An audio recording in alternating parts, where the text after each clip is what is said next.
अस्सलाम वालेकुम दोस्तों, welcome back to another video. आज की वीडियो में हमने क्वेश्चन एंड आंसर्स का एक सेशन है हमारा, और मैंने ये एक सेशन स्टार्ट किया वीकली। हर हफ्ते मैं एक पोस्ट किया करूँगा जिसके नीचे आप लोग कमेंट्स करेंगे कि आपकी क्या क्यूरीज़ हैं, और मैं उस पर एक वीडियो बना के आप लोगों के क्वेश्चंस के आंसर्स करूँगा। तो ये हमारा एक वीकली नया सेशन स्टार्ट हो गया। तो जो कुछ क्यूरीज़ आई हैं मेरे लास्ट वीक की पोस्ट पर, तो वो मैं क्यूरीज़ पढ़ता हूँ और आपको उसके आंसर देता हूँ।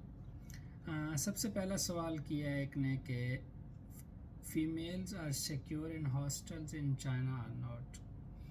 देखें, चाइना या यूरोप, हर जगह सिक्योरिटी गर्ल्स की पाकिस्तान की निस्बत ज़्यादा है। इसमें कोई मसला नहीं है, और यहाँ पर रात को 3-3 बजे आप घूम सकते हैं, आपको कोई परेशानी नहीं है, ना ही लोकल कम्युनिटी से, ना ही आपको हैरेसमेंट का कोई सीन मैंने आज तक देखा है ना सुना है।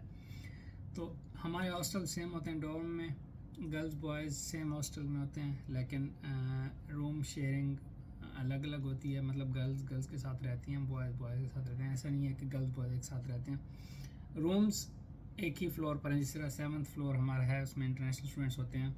तो हमारे साथ गर्ल्स के रूम्स भी हैं, बॉयज़ के रूम्स भी हैं, लेकिन कभी भी ऐसा केस नहीं है किसी को हैरेसमेंट की शिकायत हो या किसी को कोई मसला हो। तो इस तरह का मसला बिल्कुल भी नहीं आता, अब तक मैंने ना सुना है ना कभी देखा है।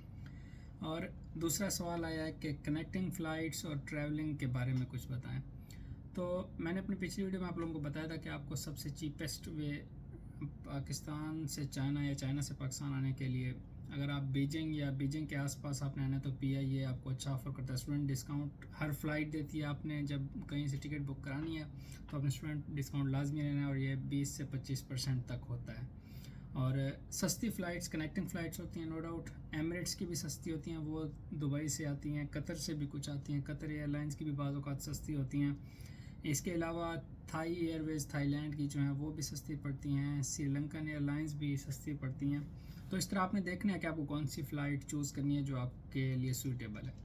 इसमें कुछ चीज़ें मैं आपको ये बताऊंगा कि आपने फ़्लाइट जब भी बुक करनी है, कम से कम 1 महीना पहले आपने अपनी फ़्लाइट बुक करनी है। उसकी वजह ये है कि आपको फ़्लाइट सस्ती पड़ेगी। अगर आप एट द स्पॉट बुकिंग करेंगे तो आपको जो है ना थोड़ी महंगी पड़ सकती है। इसके अलावा एक और सवाल आया था मेरे पास कि उधर जब हम फ़्लाइट बुक कर रहे थे वहाँ पर जो है ना विंडो सीट कैसे बुक की जाती है, क्योंकि हर बंदे की यही कोशिश है कि वो विंडो सीट पर बैठे। तो जब आप फ़्लाइट आपकी कंफर्म हो जाती है, टिकट वगैरह आपने बाई कर ली होती है, तो डिपार्चर से 48 घंटे पहले उसी एयरलाइन की वेबसाइट पर जब आप जाते हैं, लॉगिन करते हैं, जिस तरह आप trip.com से कर सकते हैं, बाकी एप्लीकेशन जो उनकी होती हैं या उनका गिवन लिंक होता है, वहाँ पर आप जब जाते हैं तो वहाँ पर सीट बुकिंग का ऑप्शन आपके पास शो होता है 48 घंटे या 24 घंटे पहले। तो आप वहाँ से जाकर अपनी जो है ना वो बुक कर सकते हैं, या अगर आपको यहीं से नहीं समझ आ रहा तो आप उनको 1 दिन या 2 दिन पहले कॉल कर लें उनके हेल्पलाइन पर, उनको बोलें कि मैंने जो है ना ये सीट रखाने, तो वो आपको ऑप्शन बता देंगे। अगर विंडो सीट उस टाइम तक खाली पड़ी हुई तो आप पहले बुकिंग करा सकते हैं अपनी विंडो सीट की, और उस टाइम जाके आप बैठ सकते हैं। तो एक और सवाल है कि अबाउट बिल पेमेंट्स और ATMs के बारे में बताएं। तो बिल पेमेंट वगैरह का सिस्टम मैं अपने व्लॉग्स में आप लोगों को दिखाता रहता हूँ। सारा कुछ यहाँ पर ऑनलाइन है, Alipay, WeChat और मोबाइल बैंकिंग है सारी। तो उसकी आप चीज़ें सारा कुछ मैं अपनी वीडियोज़ में बारहा दिखाता रहता हूँ। और एक और सवाल आया बैंक स्टेटमेंट। तो मैंने अपनी पिछली वीडियो बनाई थी आप लोगों के लिए, जिसमें मैंने डॉक्यूमेंट्स फॉर वीज़ा पर सारी चीज़ें डिस्कस की थी। तो बैंक स्टेटमेंट अगर आप फुली फंड स्कॉलरशिप पे आ रहे हैं तो एक फॉर्मेलिटी है, इसको ज़्यादा सीरियस नहीं लेना, परेशान भी नहीं होना। अगर आपके पास ज़्यादा अमाउंट नहीं है और आपका अकाउंट नया नया है तो आप बैंक मेंटेनेंस सर्टिफिकेट बनवा के वो भी अपनी अपलोड कर सकते हैं। और एक और सवाल आया मेरे पास इनबॉक्स में कि पर्दे का क्या सीन है गर्ल्स के मामले में, क्योंकि कुछ गर्ल्स फुल पर्दा करती हैं। तो ये थोड़ा सवाल है, थोड़ा कॉम्प्लिकेटेड है।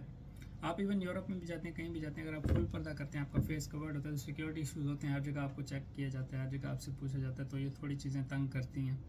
तो मैंने अभी तक जितना मेरा अरसा हो गया इधर, मैंने कभी किसी को फुल पर्दा करते हुए नहीं देखा कि उसका फेस पूरा ढका हुआ हो, क्योंकि हर जगह चेकिंग होती है। आप BRT में बैठें, मेट्रो में बैठें, सबवे में बैठें, और जो मोस्टली गर्ल्स होती हैं वो स्कार्फ लेती हैं। तो इस तरह का कोई मसला किसी को आया नहीं, और ये रूल भी नहीं है कि आप फुल पर्दा नहीं कर सकते।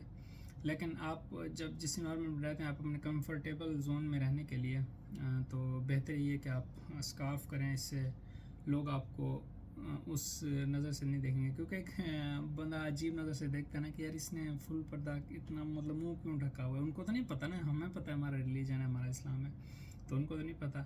تو بیٹر یہی ہے، میں یہ سجیسٹ کروں گا کہ آپ اسکارف لینے کی عادت ڈالیں، وہ بہتر ہوتا ہے. کیونکہ چائنا میں جو مسلم خواتین ہیں ان کی نشانی یہی ہوتی ہے، جو بھی مسلم چائنیز آپ کو ملیں گے وہ آپ کو اسکارف سے آپ ان کو پہچان سکتے ہیں. تو یہ کچھ چیزیں تھیں جو کیوریز آپ لوگوں کی آئی ہوئی تھیں، میں نے کہا ان پر ویڈیو بنا کے آپ لوگوں کے کویشچن آنسر کر دوں. تو انشاءاللہ اس طرح کا ہمارا سیشن ویکلی ہوتا رہے گا. تو ملتے ہیں اگلی ویڈیو میں، دعا میں یاد رکھیے گا. اللہ حافظ.